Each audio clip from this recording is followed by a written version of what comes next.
नमस्कार मैत्रिणींनो, श्री स्वामी समर्थ. उद्या आहे पुत्रदा एकादशी.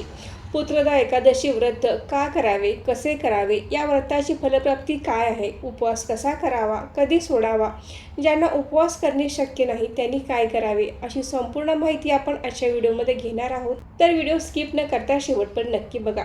नमस्कार, मी सारिका भक्ती विश्वमध्ये तुमचे मनापासून स्वागत करते. प्रत्येक महिन्यामध्ये 2 एकादशी असतात, एक शुक्ल पक्षात आणि एक कृष्ण पक्षात. त्याचप्रमाणे संपूर्ण वर्षभरामध्ये 2 वेळा पुत्रदा एकादशी असते, एक पौष महिन्यात आणि दुसरी श्रावण महिन्यात. श्रावण पुत्रदा एकादशीला आपल्याला काही महत्त्वाच्या सेवा करायच्या आहेत. एकादशी व्रत हे भगवान विष्णूंना समर्पित आहे. पुत्रदा एकादशी व्रत हे संतान प्राप्तीसाठी केले जाते. बऱ्याच वेळा काही जणांना लग्न होऊन 7-8 वर्ष झालेली असतात, परंतु आई होण्याचे सुख मिळालेले नसते. भरपूर अशा ट्रीटमेंट झालेल्या असतात, तरी देखील त्यांना गुण आलेला नसतो. तर अशा वेळेला आपण मेडिकल ट्रीटमेंटसोबतच काही महत्त्वाच्या सेवा केल्या तर नक्कीच त्यांना त्याचा चांगला अनुभव येतो. तर आपण या श्रावण महिन्यातल्या पुत्रदा एकादशीला काही प्रभावी अशी सेवा करायची आहे. या एकादशीच्या नावातच आपल्याला या एकादशी व्रताचे महत्त्व कळते. तर आपण संतान प्राप्तीसाठी पुत्रदा एकादशीला कोणत्या सेवा कराव्यात, त्याचबरोबर ज्यांना मुले आहेत त्यांनी आपल्या मुलांच्या आरोग्यासाठी, उज्ज्वल भविष्यासाठी कोणत्या सेवा कराव्यात हे आपण आजच्या व्हिडिओमध्ये जाणून घेणार आहोत. संतान प्राप्तीसाठी जी सेवा करायची आहे ती आपल्याला सलग 41 दिवस करायची आहे. पहिल्या दिवशी जी आपली सेवा करायची आहे पती पत्नी दोघांनीही मिळून करायची आहे. जर तुमचे पती बाहेरगावी असतील, उद्या त्यांना सेवा करणे शक्य नसेल, तर तुम्ही स्वतः स्त्रीने ही सेवा केली तरी चालते, परंतु शक्यतो दोघांनी सेवा करणे आवश्यक आहे. तर आपल्याला काय करायचं आहे, आपण एकादशी व्रत करायचे आहे. त्याचबरोबर आपल्याला या सेवेसाठी बाळकृष्णाची मूर्ती लागणार आहे.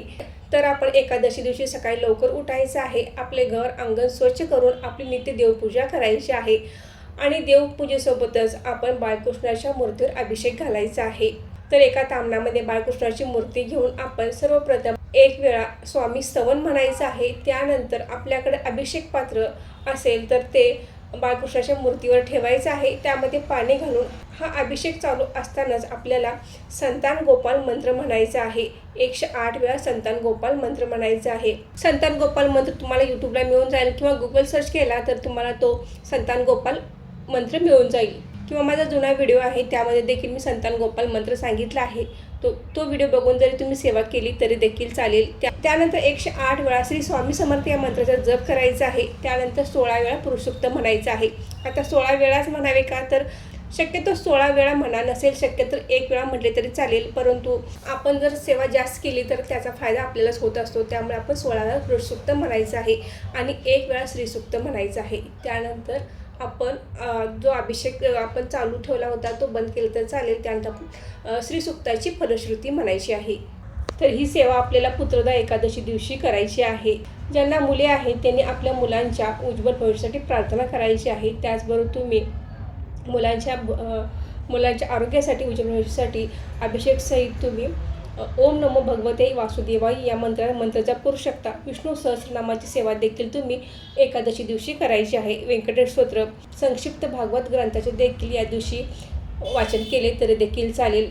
तर आपल्याला या सेवा करायच्या आहेत. त्यानंतर अभिषेक घालून झाल्यानंतर आपण बाळकृष्णाची मूर्ती तामणातून बाजूला काढायची आहे. मूर्ती स्वच्छ करून विधिवत पूजा करायची आहे. या दिवशी बाळकृष्णाच्या मूर्तीवर एकतर तुळशीपत्र अर्पण करायचं आहे. पिवळ्या मिठाईचा नैवेद्य दाखवायचा आहे. पिवळी फुले बाळकृष्णाच्या मूर्तीवर अर्पण करायची आहेत. अशा पद्धतीने तुम्ही ही एकादशीची पूजा करायची आहे. पुत्रदा स्मार्त एकादशी आणि पुत्रदा भागवत एकादशी अशी 2 दिवस आली आहे. तर आपल्याला उपवास हा पुत्रदा भागवत एकादशीचा म्हणजे 24 तारखेचा उपवास करायचा आहे.